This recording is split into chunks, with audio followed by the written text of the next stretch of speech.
Here we are, week 8 of the season. It gets underway. I had another team meeting just to close a chapter on last week, which we need to move on to the next week.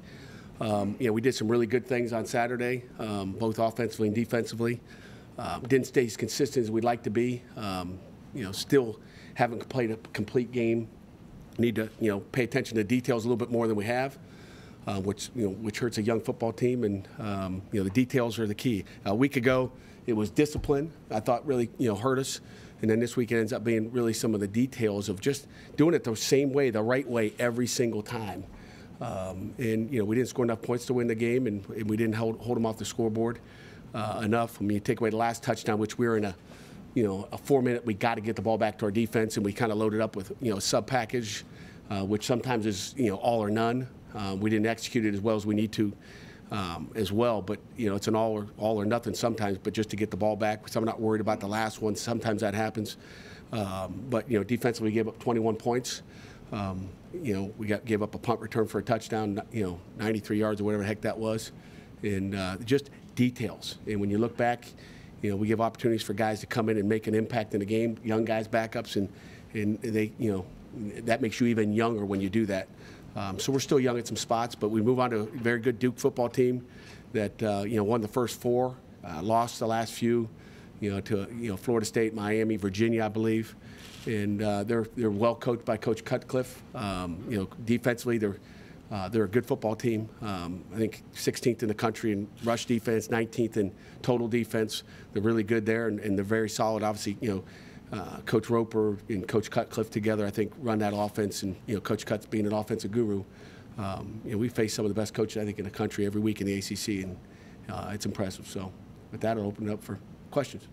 You said you saw some good things on Saturday too, watching the tape. What were some of those things that I guess you took encouragement? You look at, the run game defensively. We did some great things for, you want a lot of runs. And when you talk about 3 yards or less runs, we did a lot of great things. And even the run that went 83 yards, we saw that play, before and afterwards. And we were successful in stopping it with base defense. And then all of a sudden, it's a game of inches. When you're supposed to line up right here and you line up right here, they got angles on you to zone you. So I think that's those things. And offensively, still trying to find who we are run game wise. But I was happy with what Ben did in the first half. I thought he played a really good first half. He played a better first half than he played against Georgia Tech. So that's encouraging. We got to catch the ball all the time. We got to make plays. But we got to find a run game. You look at the Steelers next door. A week ago, that Le'Veon Bell's not getting as much as he'd like, or not getting it to do it. A run game makes you tick. And if you don't have a run game, it's going to be hard to win football games, period. You look at North Carolina State, they had a run game. I know you guys laugh. I say stop the run every week. If you say what's the key to victory, stop the run, and we better be able to run the football. That's been a problem. We haven't, last time we rushed for 150 was against Penn State. Where's it gone? That was a pretty good, pretty good defense there too. So we got to find a way to rush for 150 this week to have an opportunity to win the football game. And so you can put that on your keys to victory. Okay, Jerry, put that 150 is the benchmark. We got to get 150, and we got to go back to basics, and we got to get it. Ed, you guys talked about wanting to get Kenny looks. Why not just come in with a plan and say, okay, no matter what happens, Kenny gets the 3rd series and Kenny gets the 5th series, and then we'll see what happens after there. It just seemed like the timing, in a close game against a ranked team, Ben has played pretty well. It's late 3rd quarter. The timing of the experimenting with him seems sort of odd. I guess we're odd. That's your decision to make. Make that call. It's what we get paid to make those decisions. And you say it looked good. Okay. If I wait 2 more series, you might be going, why did you wait so long to put Kenny in? We're having a different conversation. So it's easy to sit there with your arm on that armrest and say that stuff. But the fact is, we come in the second half, we throw an interception on third play of the second half, and and we haven't been a great second half team to begin with. So I can sit there and continue to put up with it, or we can do something about it. But we do that, and then we go punt. So you have more patience than I do, I guess. So I like to win, and it's going to be competitive. And like I said, Kenny was planning on redshirting. Okay, he was planning on redshirting in the summer because we felt good with Max, and we felt good with Ben, obviously. And things changed. And I said a week ago that he was going to play, and we're going to play. And we had some plans. We changed our plans. We wanted to really get Kenny in the first half. okay? But Ben was playing really good, so it was like no need to. So your plans do change. To say he's going to go in the third series after Ben just threw 2 touchdown passes, you want to put him in the third series? I think that's crazy too. So I mean, it's all how you look at it. To me, it depends on the flow of the game, okay? And you got to be down there. You got to be here. You got to be on the headsets. You got to be knowing. You have to know what's happening in the game. I mean, even the first half, there was a couple, close throws. It could be picks. We can't turn the ball over, or you give yourself no chance. And our defense did an unbelievable job after that interception of going 3 and out, forcing a punt. But it killed us in field position because they downed the ball inside the 5-yard line, and now you put your offense having to go 95-plus yards. It's not easy. Yeah, I know you don't do leashes here. You don't do leashes. You guys don't have leashes. I think I remember that. So then, how do you let a kid build any sort of momentum either way? Or do you tell them, hey, look, this is, if it's not going well, we're gonna. Do you treat it like all the other 21 positions? Yeah, we do. Yeah, we do. I mean, it should be no different. It's competitive. I mean, they got to be competitive. What's the difference when we pull Max and put Ben in? What's the difference? Until you got a guy that's the guy, okay? Like Nathan Peterman, I don't think did we ever pull him? He pulled himself in the Northwestern game when he got dinged in the head, but that guy ain't coming out of there. We didn't make a dumb decision in that decision. So we're gonna, it's competitive and it makes guys better. And it made Max better when he came back against Rice, and it's gonna make Ben better. Ben's our starting quarterback without a question. I mean, he's the guy. But we're still gonna have quarterback, and if things aren't going good, he knows that, we know that, whether you want to hear it or not. Sometimes you have selective hearing on what you want to hear and what you don't want to hear. We've had good communication, and Ben will be our guy, and then we'll see how it goes from there. You said kind of on Saturday that you were pretty happy with what Ben had done overall, but I guess what you're saying is those first couple drives in the second half, you didn't think the offense was moving, and that's why you decided to make a change then? True. I mean, it comes down to consistency. I mean, and again, it's not just quarterbacks. As I've told Ben, we got to run the ball. I mean, we aren't, we're putting, his shoulders, they're like this big, but we make them like they're this big. They ain't that big. And that kid can't do it all by himself. And, we got to help him out with some run game. And I thought he did a really good job with the passing game early, but we got to help him out a little bit. It ain't, we talk way too much about the quarterback. There's some other things that we should be talking about too. Right, Celeste? I know coaches don't like to play the what-if game. But what if Ben's helmet doesn't come off with Syracuse? Just pick the game when he did on Saturday. Yes, I believe so. Yes, because we can't survive with 2 quarterbacks. I mean, or 1 quarterback. Period. I mean, so the guy's got to go in, and I don't want it to be the last second. So there's no doubt about it. That's why there was no hesitation. And like I told you last week, he was going to play. It wasn't now it would have been a lot harder if it's if Ben's scoring every drive, going down the field, leading the offense down the field. But like I said, the key is, are we getting better from his first start to his second start? And I say yes. His preparation was better. If you ask Ben, he'd say, hey, did you prepare better for North Carolina than you did Georgia Tech? He'd say yes, which is great. And guess what? He's going to prepare better this week than he did last week, and it'll continue to get better. And I think that's the important thing. You talked about the communication with those guys. And Ben said after the game Saturday that he was kind of surprised, kind of caught off guard, didn't know beforehand that, Pickett might get in there. Did you know? Know what? Did you know I was going to put Pickett in the game? No. You didn't know at all from our conversation last week? Who knew? Who knew? He knew. Lance knew. Yeah, but Lance, he was going in. So there was communication there. Again, I just think, you hear what you want to hear, and I think everybody becomes a competitor, okay? And I think, the emotions go, and we all do, okay? But I think emotions go, and you think, I know you want to do that. Like I said, I wanted to get him in the first half. Ben made me not do it because of his play. So the plan changed right off the bat. But I think everybody in their mind says, I know what you're planning, but you're not doing that because I'm going to control this, and I'm going to do so good that you can't put him. And that's what you want your quarterback to feel. And he's got a great attitude. He just needs to stay within the walls of this building and hear the right things and do the right things. You want to get to the point where you don't have to worry about something out of Thank you. Yes, I do. That's tough to do in this situation. Follow the running game, young receivers, a young quarterback. Yeah. No doubt about it. We'd like to have 1 quarterback that worked pretty good last year. It's like gap between the 2, though, between Ben and the new cat. There's gaps. Decision making, holding on to the ball, making the right run checks, all those things. I mean, there's not this gigantic gap, put it that way. If there was, we wouldn't be, it's not, it's the same as it was between Max and Ben. It's the same gap between Ben and Kenny. I mean, it's the same gap. It's not this, and then after Kenny, there's a bigger gap.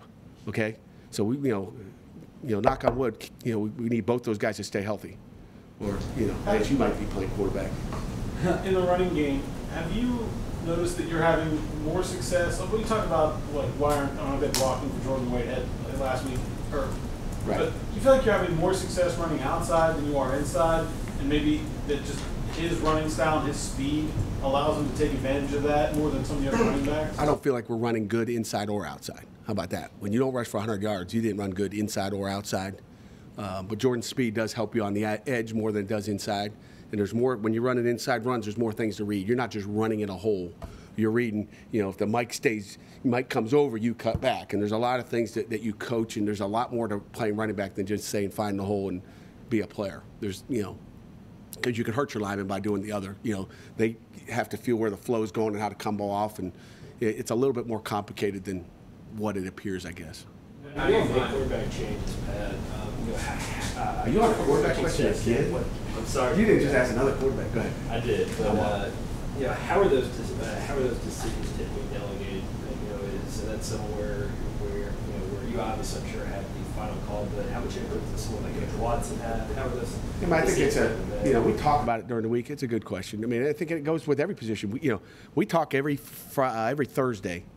We talk about how are we playing the players. Okay, we have a how to play the players, meeting, and who are we getting the ball, who are we featuring. You have those discussions at the end of the week, so you can tell, hey, what are we doing? I want to know. I don't want to have that conversation on the headphones in the middle of the game in the heat of this. That's not the time to have that call. And this week will be a little bit different than last week, and then the next week will be even more different. So we have those conversations on Thursday after the week of practice. How they play during practice? How they, you feel good? Oh, who are you going to rotate? Okay, good. So again, it's everybody in there. So it's a staff thing, and if it's obviously quarterback's an important position, and you go around and get input from your entire staff. I don't care if it's a D-line coach or the DB coach or quarterback coach. I mean, we're gonna hey, what do you guys think? We all see a lot of things when we watch practice and watch how people carry themselves during. So we're going to evaluate that, and you kind of know what you're going to do going into the game. Now, how do you try to find answers for the run game? Is it trying new guys? Well, we try to get on the free agent market there, but they won't let us in on that. I want to bring it up. Martavius, if he wants to come on over, maybe he can line up a tailback.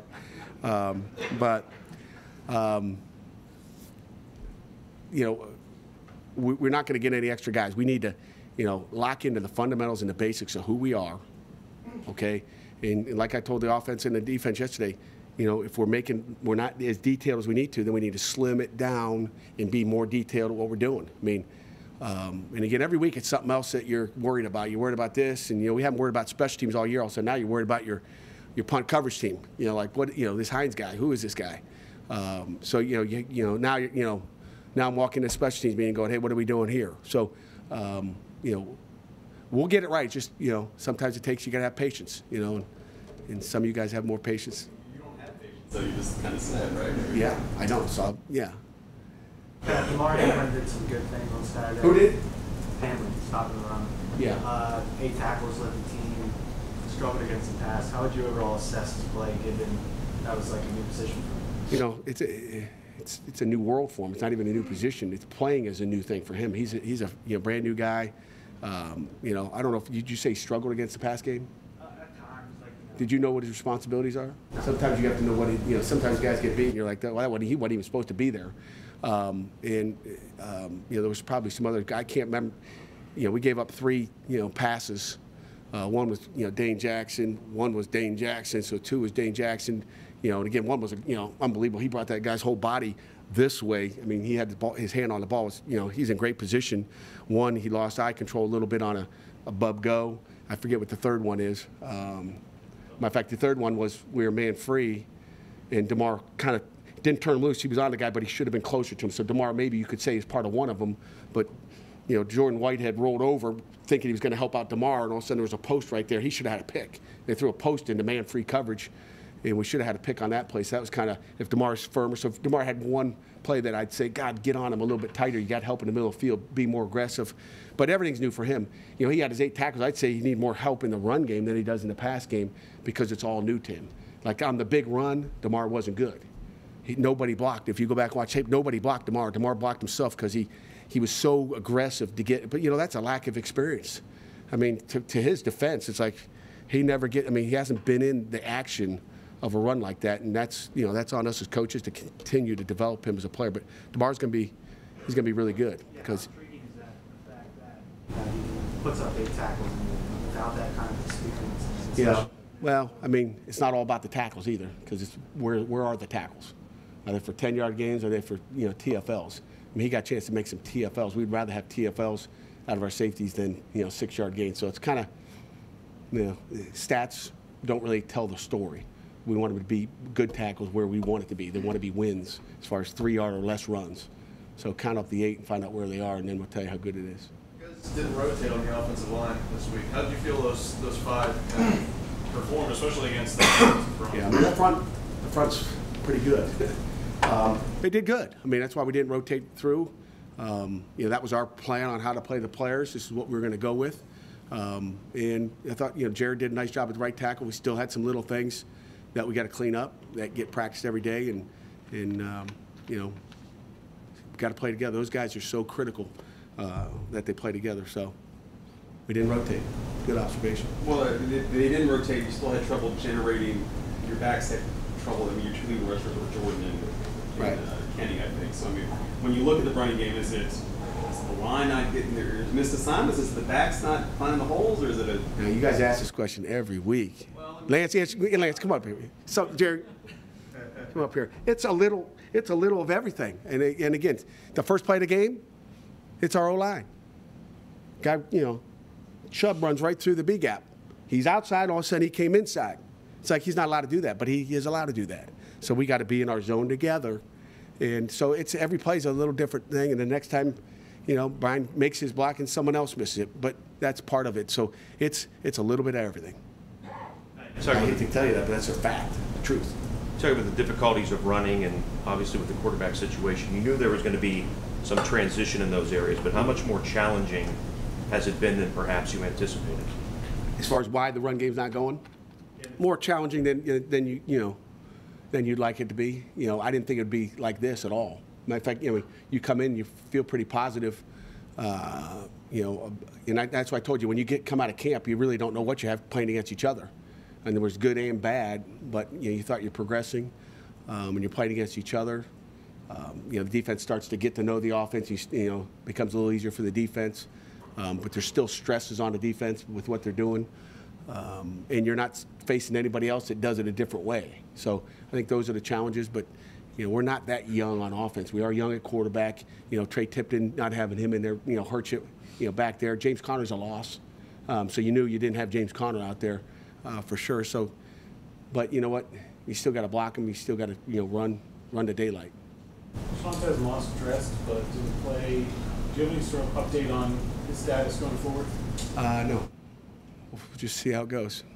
I was curious that since we last spoke to you on Saturday, if you've gotten a chance to or spoken with him. Have I spoke with him? Mm-hmm. I personally have not spoke with him. I answered this obviously on Saturday, and we have educated our entire football team. Probably as extensively as we did it a year ago. We did it more this year because of in light of the NFL and all the issues that we're having there. But we try to educate our kids on, what are you doing? Why are you doing it? And if that's something you need to do, you better have a good reason why. And I'm not gonna. It's not my job to go question a guy. It's not him to question my faith or what I'm all about as a person. That's kind of what we've done is educate them so they make smart decisions for themselves. And beyond that, that's kind of where it is. And so we've been educated. They have their rights, whether you like it or not, whether you like it or not, or whether I like it or not. That's kind of where it is.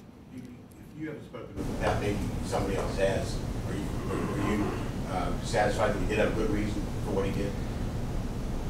I'm not going to speak for anybody else. I'm not going to speak about what my beliefs are, because it doesn't matter how I believe. I'm not the judge. I'm not God. I don't judge you or you. I'm not judging anybody. That's not what I'm all about. So, dissatisfied, satisfied. I'm satisfied with wins. I'm not satisfied with losses. I'll talk about satisfied and dissatisfied. I'm sorry, go ahead, Craig. Sorry, just one off. You guys know, or you've been informed of the reason why he did it, why he knelt? I think that question is answered as best as we're going to answer it right now. Yeah. Correct me if I'm wrong, Coach. I just want to be presumptuous and kind of assume that he did it for one reason. Like I said, we educate them of what, either, you're making a statement or you're making an impact. What are you doing it for? This is, what it means. And we, I think we all know, we've heard it over and over again. And that's, EJ, you said it, I guess, the best. Yeah, I think we can wrap it up with a question or two. Matt, anything focused on Duke or this football team? Well, what's more big picture question? We look at the conference, you see some of the results over the weekend. Clemson loses, NC State's in first place in their division, and it has Clemson and Florida State. And you see that Miami's tooth and nail every week. I mean, the Coastal again. But does that give you, when you look at where this program wants to go, we see what NC State's doing, does that give you maybe the kids confidence that if we just kind of keep at it, that there is. That's what we do. I mean, that's what you do. I mean, I think our guys have. Guys have not lost faith. They believe, and it just takes time. We're a different football team than we were a year ago. We're a different football team than North Carolina State. Everybody's a little bit different. Some teams were really good a year ago that maybe aren't as good this year. They lost that Trubisky guy. He's a pretty good football player. They were pretty good a year ago. All of a sudden, he's playing in Chicago. There's another guy playing. Switzer's playing down with the Cowboys. You watch him out there punt returning and stuff. It's like those are two NFL guys that made an impact that, Larry's feeling like I do. There's, they're good players are playing at the next level. So it does. I mean, the conference is unbelievable. I think it's better than it was a year ago. And I've said this before. The ACC, and then not only the players in the conference. I think the coaches are outstanding. I mean, Cutcliffe, that guy's a guru. I mean, you get the coach against Cutcliffe, Dave Doran. That guy's won championships in the MAC at Northern Illinois. I mean, Dino Babers is a good football coach. I mean, those are the ACC, the ADs in this conference have made some great hires. I think it's great. I think it's great. There's competition. That's what you want. We're going to be playing for a national championship again in the ACC. Thank you. Last one. You played Florida State pretty tough last week. Had a chance to win late. What'd you take from that game and the way they kind of performed late in the second half? You're kind of mumbling there. Duke played Florida State pretty tough last week. Had a chance to win. What'd you take from that game and the things they were able to do, especially in the second half? Duke's a good football team. Florida State's a good football team. It's got, they're young. Obviously you're young at the quarterback spot as well. But Duke's a good football team, and when you watch it, Duke can hang with anybody, and Florida State can hang with anybody. It's two good football teams banging it head to head.